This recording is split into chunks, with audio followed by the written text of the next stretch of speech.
uma doença de vias aéreas inferiores, inclusive até o conceito atual é de alergia, a gente chama de vias aéreas unidas, então é a doença alérgica atingindo as vias aéreas como um todo, tanto a parte nasal quanto a parte pulmonar. Pode também facilitar infecções. Então a rinite alérgica, apesar de não ser uma doença fatal, graças a Deus, mas infelizmente ela é uma doença que tem uma repercussão muito grande para o indivíduo e para a própria sociedade. E como se evita ou se trata a rinite alérgica? Existe cura para a rinite alérgica? Ótima pergunta. E eu vou começar pelo primeiro termo que você usou. Como que a gente evita a rinite alérgica?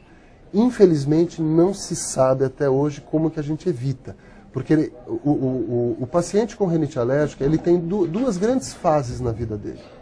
Ele tem a fase em que ele vai se sensibilizar, quer dizer, ele vai produzir o anticorpo contra determinada coisa. Aí ele se tornou alérgico. E aí, toda vez que ele tiver contato com aquilo para o qual ele produziu o anticorpo, ele vai ter sintomas. Então, nós temos, teoricamente, para evitar a rinite alérgica, nós teríamos que atuar antes que ele começasse a produzir esse anticorpo, antes que ele se sensibilizasse. Isso nós chamamos de prevenção primária. E não se sabe, até hoje, em que momento isso deve ser feito e se é possível fazê-lo. Inclusive, já existem alguns estudos de tentativa de atuação enquanto a criança ainda está no útero da mãe. Porque talvez esse fosse o momento para a gente prevenir que ele se sensibilizasse. E diversos fatores já foram também tentados. Um deles, o que parece ser um fator realmente protetor à criança, é o aleitamento materno. Esse é um fator importante, que parece que tem influência em realmente diminuir a prevalência da doença alérgica. O aleitamento materno, pelo menos até os 6 meses de idade. Pelo menos. Antes disso, não. Aí ele não teria efeito.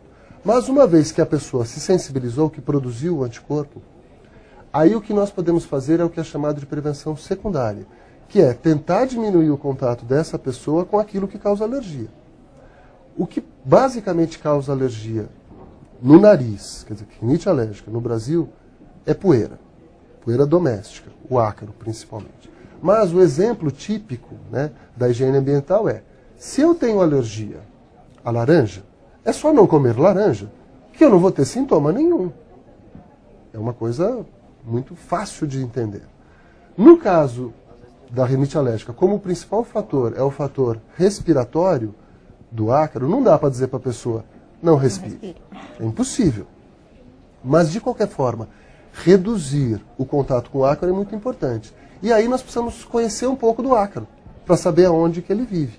O que é um bom ambiente para o ácaro e um ambiente ruim para o ácaro. E por incrível que pareça, apesar das pessoas piorarem da rinite alérgica nesta época do ano, o ar seco é péssimo para o ácaro.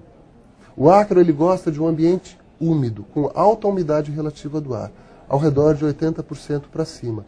É o mesmo ambiente do bolor, do fungo. Então, o ambiente úmido é um ambiente propício para o crescimento do ácaro. E o ácaro, ele basicamente tem até um nome bonito, os ácaros que causam alergia. Eles chamam-se dermatofagoides, que seria mais ou menos comedor de pele, porque ele se alimenta da descamação da nossa pele. Então, o lugar onde o ser humano habita e está descamando, e essa descamação consegue acumular, é o ambiente propício para o ácaro. O principal lugar é o nosso colchão, porque nós vamos estar deitados lá pelo menos 8 horas por dia, tem o calor do nosso corpo, tem a umidade do nosso corpo e tem a descamação do nosso corpo. E você não lava o colchão? E não lava o colchão todo dia, exatamente, e chega de manhã a gente ainda fecha tudo, né? Fecha a casinha do ácaro ali para ele se alimentar e reproduzir.